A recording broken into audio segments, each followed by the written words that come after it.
Hello everyone, my name's Matt and welcome to another week of Vectra news. Here's what we have coming up in today's episode.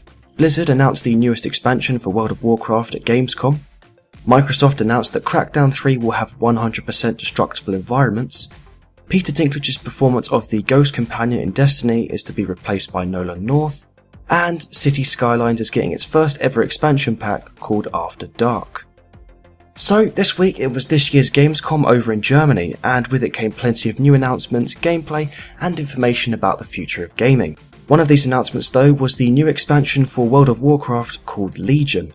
Legion is the 6th expansion for the game, and from the trailer we already know quite a lot of what new content to expect. Some of which are the introduction of a new Demon Hunter class, a new continent known as the Broken Isles, a revamped PvP progression system, customizable weapons that grow in power, new world bosses, improved social features, and new dungeons and raids. In addition to all this, the level cap of the game is also going to be raised to 110, and as with previous expansions, you will be able to immediately boost your character's level to 100 through the character boost feature. Some further information about the Demon Hunter class is that you'll be able to double jump and also perform glide attacks, plus they're also said to be blind and therefore rely on magically augmented sight in order to see their surroundings. Now, it's fairly common knowledge that the subscriber numbers for World of Warcraft have been dropping off, with the most recent figures being a 9-year low of 5.9 million, which is about half of its peak numbers, which in 2010 were 12 million subscribers. However, in the past it has been proven that the introduction of new expansions can help increase the number of subscribers. Unfortunately, there's been no mention of a release date just yet, but Blizzard have revealed that a beta for Legion will be available later this year, which you can already opt into if you're looking to get your hands on it as soon as possible. We'll be sure to leave a link in the description as to how you can go about doing that. Fans of Crackdown were treated to not only a new trailer, but also new information and gameplay for the upcoming Crackdown 3 that's scheduled for release sometime in 2016. One of the main features of Crackdown 3 that has caught most attention is the fact the game will have 100% destructible environments. However, it is important to note that this is restricted to multiplayer only. The reason this is restricted to online only is because in order for it to be possible, the Xbox One has to rely on extra processing power from the cloud, as this will provide it with 20 times more computational power of what an Xbox One can usually output. When the game comes out and you decide to play online, it will connect to the cloud and, in the words of the developer, really expand the experience. And it's because of this that you will need to have an internet connection of at least 2 to 4 megabytes in order to handle the environmental processing that is going on at the time of you playing. Additionally, it was also explained by one of the developers, Dave Jones, that in the single player you're essentially trying to save the city, and so therefore trying to destroy it wouldn't make that much sense. But all in all, it does have to be said that regardless of online or offline, the simple fact that Crackdown 3 will have 100% destructible environments is pretty insane.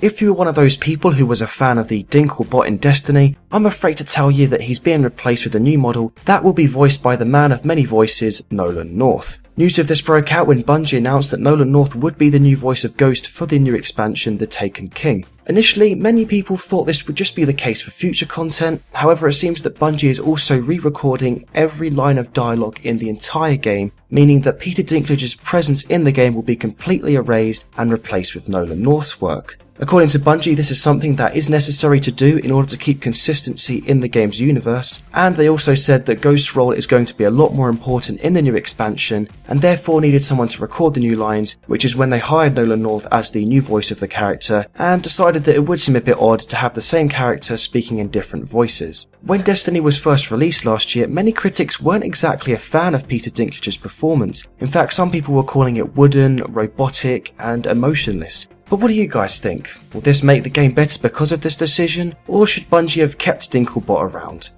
City Skylines' first expansion pack has been revealed, and it seems to include quite a few of the highly requested features by fans. Most notably the introduction of a day and night cycle, meaning for the first time ever in the game, we'll be able to see what our cities look like at night. This new After Dark expansion pack will also feature a leisure specialization for commercial areas that will result in particular areas being much busier at night. There will also be new transportation options including bikes, dedicated bus paths and cycle lanes. There will be prisons for criminals, a new beach specialization, a taxi service for citizens and tourists, international airports and bus terminals. Now, the day and night cycle is something that will come as a free update for anyone who owns the base game. As for the rest of the content, it's currently unknown as to how much it will cost and when exactly it will be released. There has also yet to be any confirmation as to whether this expansion will be available for the Xbox One version of the game, which was announced during Microsoft's Gamescom press conference, which the release date for also has yet to be announced.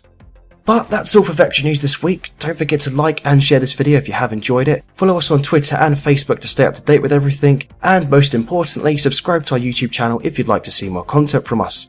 Other than that, I have been Matt, and I'll see you guys later.